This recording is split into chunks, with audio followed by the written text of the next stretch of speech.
How did it all look to you? Were you gazing at it in disbelief, or did you expect it, Shaun? George, it's great to be here during this age of uncertainty. First off, in the beginning of the week, there was a lot of anger and a lot of anxiety in China. But there was also a word that I want to highlight, was resolve.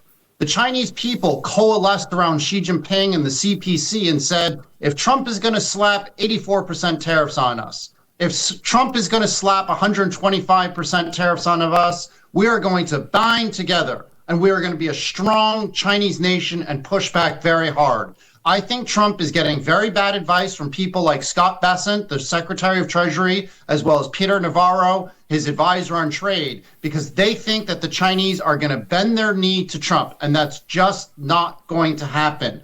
Basically, Xi Jinping has dealt with a lot more pain than Trump ever has. You know, when Xi was 15 years old, he actually spent 8 years living in a cave. When I first moved to China in the 1990s, many Chinese told me that they hadn't eaten meat more than once every month or two. So the Chinese people were prepared for pain. They were prepared to push back against Trump and show the world that China is the new global world superpower and there's a new world order. So that was the beginning of the week, George. And then after Trump yesterday stepped back and said, well, we're going to exempt tariffs on iPhones, computers, and other electronic devices, the Chinese people feel they've beaten the United States in round one, and they're pushing back and they're laughing.